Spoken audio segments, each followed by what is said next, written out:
नमस्कार दोस्तों, अपन YouTube Sandeep online education channel में आपका स्वागत है। आज बात करते हैं राजस्थान जीके के बारे में। जो नए जिलों के अनुसार इस क्वेश्चन को तैयार किया गया है, यानी ये क्वेश्चन है जो नए जिलों के अनुसार बनाए गए हैं। यानी सबसे पहले हम इसमें राजस्थान में पढ़ेंगे भूगोल के बारे में, जो कि एक नए जिलों बनाने के बाद में बहुत बड़ा परिवर्तन हुआ है। देखिए, इसमें सबसे अधिक भूगोल में सबसे बड़ा परिवर्तन हुआ है, इसलिए हम सबसे पहले कवर करेंगे भूगोल को। और इस चैनल पर इंग्लिश की, राजस्थान जीके की, मनोविज्ञान की और इंडिया जीके की लगभग क्लासें आने लग गई है। और जो बच्चा इस चैनल पर नया है, सब्सक्राइब जरूर कर लेना, लाइक करना, वीडियो कैसा लगा कमेंट के माध्यम से जरूर बताना और अपने दोस्तों को ज़्यादा से ज़्यादा शेयर करना।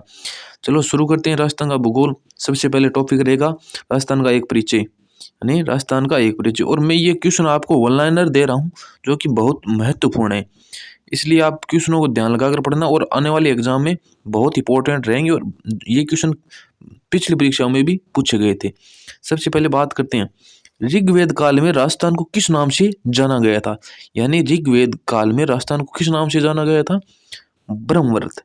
क्या नाम कहलाता था पहले ऋग्वेद काल में? ब्रह्मवर्त। फिर बात करते हैं, रामायण काल में वाल्मीकि ने राजस्थान को किस नाम से जाना जाता था। यानी रामायण काल के समय वाल्मीकि ने राजस्थान का क्षेत्र था उसे किस नाम से बताया था, यानी जाना जाता था। उस समय कौन सा नाम था राजस्थान का? इसका क्या नाम था? मरुकांतर। यानी रामायण के समय तो मरुकांतर था, लेकिन ऋग्वेद के काल में ब्रह्मवर्त था। अगला क्वेश्चन देखते हैं, राजस्थान का मरुस्थलीय इलाका होने के कारण, यानी मरुस्थलीय इलाका होने के कारण किस नाम से जाना जाता है। यानी राजस्थान में मरुस्थल ज़्यादा होने के कारण इसे किस नाम से जाना जाता है? मरु प्रदेश के नाम से भी जाना जाता है, मरु के नाम से भी जाना जाता है, और मरु देश के नाम से भी जाना जाता है, और मरुवार के नाम से भी जाना जाता है। ये चारों ऑप्शन ऐसे हैं, मरु प्रदेश, मरु और मरु प्रदेश और मरुदेश और मरुवार, यानी चारों का नाम एक है। इसे क्या नाम जाना जाता है? राजस्थान के नाम से जाना जाता है। फिर अगला देखते हैं, राजस्थान शब्द सबसे प्राचीनतम लिखित उल्लेख, यानी राजस्थान शब्द है सबसे पहले लिखित उल्लेख कहाँ मिलता है, यानी लिखा हुआ कहाँ मिलता है? यानी वसंतगढ़ शिलालेख में मिलता है। वो कहाँ है? सिरोही। इसका क्या नाम था? राजस्थानी द्वितीय। यानी वसंतगढ़ शिलालेख में राजस्थान शब्द का उल्लेख सबसे पहले लिखित मिला है। और ये कहाँ पर स्थित है वसंतगढ़ शिलालेख? ये सिरोही जिले में चीखली गांव में स्थित है। फिर अगला क्वेश्चन देखते हैं, राजस्थान शब्द का सर्वप्रथम उल्लेख किस पुस्तक में मिलता है? यानी पुस्तक में मिलता है। ये शिलालेख जो पत्थरों पर लिखा जाता है वो सब जानते हैं, कहाँ का पुराने लिखते तब पत्थरों पर, या किसी इमारत बनाते थे तो वहां पर लिखते थे, इसलिए ये तो उल्लेख है सबसे लिखित। कहाँ पर? ये शिलालेख हो गया। फिर है, सर्वप्रथम उल्लेख किस पुस्तक में, यानी कौन सी पुस्तक है जिसमें राजस्थान शब्द का प्रयोग किया गया है, यानी किस पुस्तक में किया गया? मुनेर नैणसीरी ख्यात, इसमें यह लिखा गया था। ये जोधपुर की थी, ख्याल है। फिर अगला क्वेश्चन देखते हैं, राजपूताना शब्द सर्वप्रथम प्रयोग कौन करता, यानी कौन किया था? यानी राजपूताना शब्द, यानी राजपूताना शब्द था सर्वप्रथम किसने प्रयोग किया था? जॉर्ज थॉमस ने। यानी कौन था? George Thomas. और 1800 में सर्वप्रथम राजपूताना शब्द प्रयोग किया था। फिर अगला देखते हैं, राजस्थान शब्द का पहला प्रयोग, यानी राजस्थान शब्द का पहला प्रयोग, यानी व्यक्ति कौन था जो राजस्थान शब्द का प्रयोग किया था? ठीक है, यानी राजस्थान शब्द का पहला प्रयोग यानी बताया था कर्नल जेम्स टोड ने 1829 में। ठीक है, आप ये क्वेश्चन में लगभग एक जैसे क्वेश्चन है, कुछ में तो ये पूछ लिया गया कि कहाँ उल्लेखित है, किस पुस्तक में उल्लेखित है, किस व्यक्ति ने सर्वप्रथम ये नाम बतलाया था, और ये सर्वप्रथम राजपूताना के बारे में। यानी ये क्वेश्चन एक दूसरे से जुड़े हुए हैं। ये क्वेश्चन सही तरीके से याद होने चाहिए, जिससे कि आपका क्वेश्चन गलत न हो।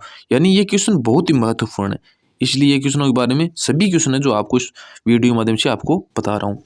फिर बात करते हैं, कर्नल टोड ने, यानी जेम्स टोड ने अपनी पुस्तक में राजस्थान, यानी किस पुस्तक में, यानी कौन सी पुस्तक थी जिसमें राजस्थान शब्द का प्रयोग किया था? यानी उस पुस्तक का क्या नाम था? The annals and activities of Rajasthan, यानी the annals and activities of Rajasthan. यानी जेम्स टोड ने सबसे पहले इस पुस्तक में ये शब्द का प्रयोग किया था। और ये कब, यानी कब किया था? 1829 में, ये देख लेना।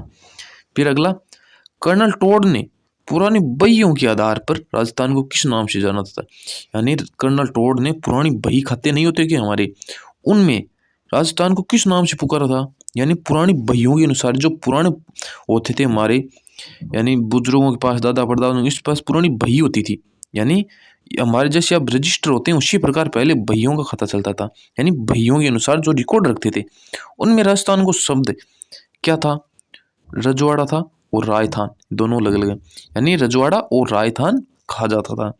ये क्वेश्चन बहुत इंपॉर्टेंट है, यानी बहुत सी एग्जामों में ये बार बार पूछे गए हैं, इसलिए आपको बार बार ये कह रहा हूँ कि इसे याद कर लेना।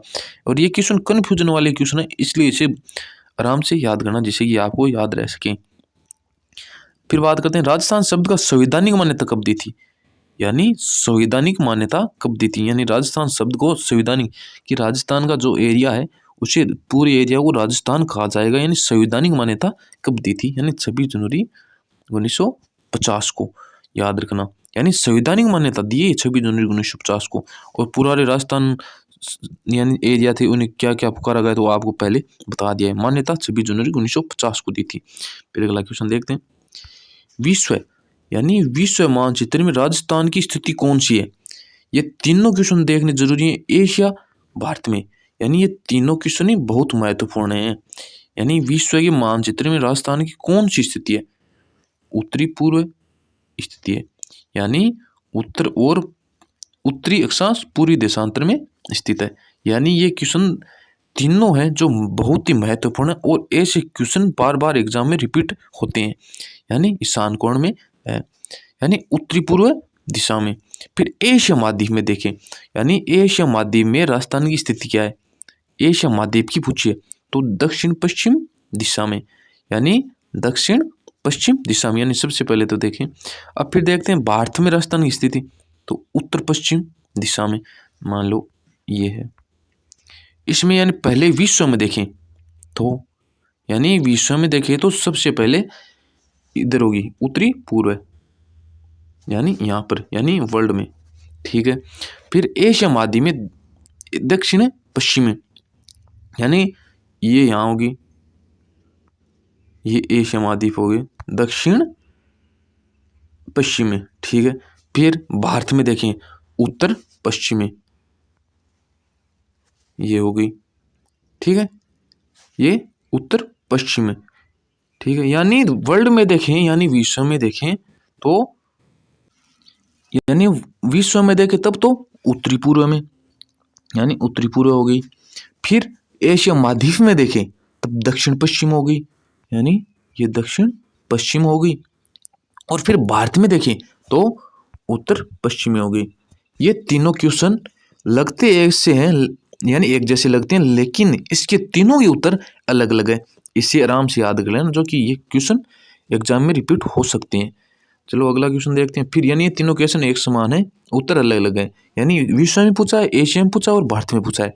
फिर यानी राजस्थान की स्थिति, राजस्थान की स्थिति क्या है, यानी कौन से अक्षांश और देशांतर में स्थित है, देखते हैं। यानी 23 डिग्री 3 मिनट उत्तरी अक्षांश से लेकर, यानी 23 से लेकर 30 उत्तरी अक्षांश तक है। यानी 23 डिग्री 3 मिनट उत्तरी अक्षांश से लेकर, यानी उत्तरी अक्षांश है ये, उससे 30 डिग्री 12 मिनट उत्तरी अक्षांश में है। फिर बात करते हैं अब देशांतर के बारे में। देखें देशांतर 69 डिग्री 30 मिनट पूर्वी देशांतर और 78 डिग्री 18 मिनट पूर्वी देशांतर में स्थित है।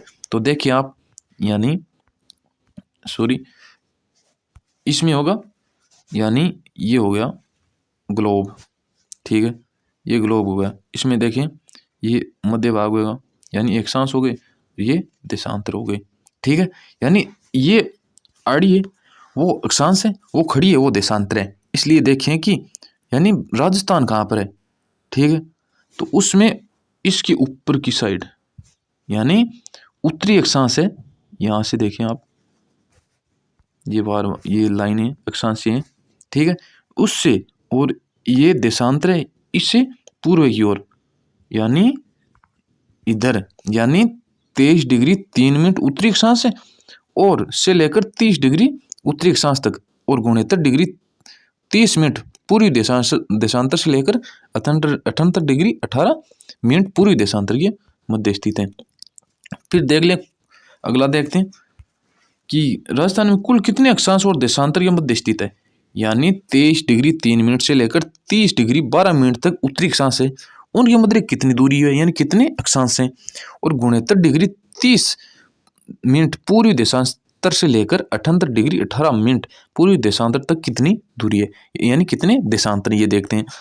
तो उसमें कुल कितने अक्षांश हैं, 30 डिग्री 12 मिनट से 23 डिग्री 3 मिनट घटाए तो कितने बचता है, 60 डिग्री 9 मिनट अक्षांश ये बचता है।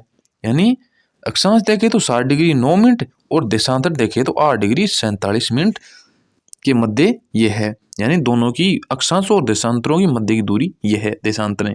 फिर देखते हैं 70 डिग्री पूर्वी देशांतर रेखा पर कौन सा जिला स्थित है।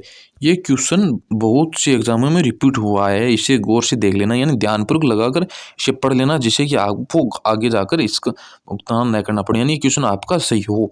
यानी 70 डिग्री पूर्वी देशांतर रेखा कौन सा जिला स्थित है, तो जैसलमेर जिला स्थित है। जैसलमेर राजस्थान की किस दिशा में, पश्चिम दिशा में, और अंतिम जिला है, इसलिए ये 70 डिग्री पर पूरी देशांतर में है। ठीक, अगला क्वेश्चन पढ़ते हैं। जयपुर शहर के नज़दीक, यानी जयपुर शहर के नज़दीक गुजरने वाली अक्षांश रेखा कौन सी है। यानी जयपुर शहर के नज़दीक गुजरने वाली अक्षांश रेखा कौन सी है, तो 27 डिग्री उत्तरी अक्षांश रेखा है। ये क्वेश्चन है जो बहुत सी गाइडों में भी आपको नहीं मिलेंगे, लेकिन ये क्वेश्चन आने वाले समय में परीक्षा में ऐसे क्वेश्चन पूछे जाएंगे, क्योंकि सरल सरल क्वेश्चन आजकल नहीं पूछे जाते। आजकल ऐसे क्वेश्चन पूछे जाते हैं जो बहुत डिफिकल्ट होते हैं, और ऐसे क्वेश्चन जो कभी आपने देखे भी नहीं हो। इसलिए ये क्वेश्चन, ऐसे क्वेश्चन आने के अधिक से अधिक चांस रहते हैं। इसलिए इस क्लास को आप ध्यानपूर्वक देखना और अपने दोस्तों को भी शेयर करना। और जो बच्चा इस चैनल पर नया, सब्सक्राइब जरूर कर लेना। और वीडियो कैसा लगता है आपको, वीडियो के माध्यम से आप कमेंट कर जरूर बताना। फिर देखते हैं, यानी क्वेश्चन था जयपुर शहर के नज़दीक गुजरने वाली अक्षांश रेखा कौन सी थी। यानी 27 डिग्री उत्तरी अक्षांश जयपुर के नज़दीक से होकर गुजरती है। फिर पढ़ते हैं, राजस्थान में मध्यवर्ती अक्षांश रेखा, यानी राजस्थान राज्य के मध्यवर्ती अक्षांश रेखा कौन सी गुजरती है, वह 27 डिग्री उत्तरी अक्षांश ही है। यानी ये दोनों रेखा जयपुर से नज़दीक और गुजरती है, और राजस्थान के मध्यवर्ती अक्षांश रेखा भी यही है, यानी 27 डिग्री उत्तरी अक्षांश रेखा। फिर राजस्थान में मध्यवर्ती देशांतर कौन सा है। पहले अक्षांश के बारे में बात कर ली, और अब बात करते हैं देशांतर के बारे में। यानी राजस्थान के मध्यवर्ती देशांतर कौन सा है, 74 डिग्री पूर्वी देशांतर। ये पूर्वी नाम है, ये पूर्वी देशांतर। ठीक है, यानी अक्षांश पूछे तो 27 डिग्री उत्तरी अक्षांश, यदि देशांतर पूछे तो 74 डिग्री पूर्वी देशांतर। ठीक है, अगली बात करते हैं, राजस्थान में सर्वप्रथम सूर्य उदय और सूर्य अस्त किस जिले में होता है। यानी सबसे पहले सूर्य कहाँ उदय होता है और सबसे पहले सूर्य अस्त किस जिले में होता है। इसका उत्तर क्या रहेगा, धौलपुर में। यानी जिस स्थान पर सबसे पहले सूर्य उदय होता है वहाँ पर ही सबसे पहले अस्त होगा। इसका उत्तर क्या रहेगा, धौलपुर, शिलावट में। ठीक है, ये शिलावट धौलपुर का स्थान है, उसमें होता है। फिर बात करते हैं, राजस्थान में सबसे बाद में सूर्य उदय और सूर्य अस्त किस जिले में होते हैं। यानी सबसे अंतिम में सूर्योदय होता है और वहाँ पर ही सूर्य अस्त होता है। किस जिले में, जैसलमेर के कटरा क्षेत्र में। अगला बात करते हैं, यदि धौलपुर में 7 बजे हैं तो जैसलमेर में कितने बजे होंगे। ठीक, यानी कितने बजे होंगे, यानी 7:35। यानी धौलपुर से जैसलमेर, यानी धौलपुर में सबसे पहले सूर्य उदय होता है तो जैसलमेर में होता है तब 35 मिनट का समय लगता है। यानी धौलपुर में यानी 7 बजे सूर्य उदय होता है तो जैसलमेर में 7:35 पर सूर्य उदय होगा, क्योंकि यहाँ पर दूरी होने के कारण 35 मिनट का गैप होता है। यानी आपको पूछे तो, यानी धौलपुर और जैसलमेर में सूर्य उगने का कितना समय रहता है, यानी अंतर रहता है, तो आप बता सकते हैं 35 मिनट। ठीक है, यानी 35 मिनट का समय इसके बीच के होता है, यानी जैसलमेर में 35 मिनट बाद सूर्य उदय होता है। फिर अगला क्वेश्चन देखते हैं, राजस्थान में कर्क रेखा की लंबाई कितनी है। यानी राजस्थान में कर्क रेखा की लंबाई पूछी है, 26 किलोमीटर है। यानी राजस्थान में कर्क रेखा की लंबाई कितनी है, 26 किलोमीटर। ऐसे क्वेश्चन है वो बार बार एग्जाम में रिपीट होते हैं, इसलिए ये क्वेश्चन आप अच्छी तरह से पढ़ लेना। राजस्थान ये कर्क रेखा किस दिशा में है, यानी राजस्थान है वो कर्क रेखा के किस दिशा में है, यानी ये ग्लोब है, ठीक है, ये हो गया मध्य अक्षांश यानी बीच का अक्षांश है, ये ऊपर और ये होता है, ठीक है। यानी किस दिशा में पड़ता है, राजस्थान कर्क रेखा किस उत्तरी दिशा में पड़ता है, ठीक है। फिर राजस्थान कर्क रेखा कितने जिलों से होकर गुजरती है, यानी राजस्थान में कर्क रेखा कितने जिलों से होकर गुजरती है, 2 जिलों से। कौन कौन से हैं, बांसवाड़ा कुशलगढ़ तहसील है, डूंगरपुर का चीखली गांव, ये सबसे अंतिम गांव है दक्षिण दिशा का, डूंगरपुर का चीखली गांव। फिर पढ़ते हैं कर्क रेखा की सर्वाधिक नजदीकी शहर कौन सा है, यानी राजस्थान में कर्क रेखा होती गुजरती है, उनके सबसे नजदीक शहर कौन सा है, कुशलगढ़, बांसवाड़ा, यानी राजस्थान का ये सबसे निकटतम शहर है कुशलगढ़ और बांसवाड़ा।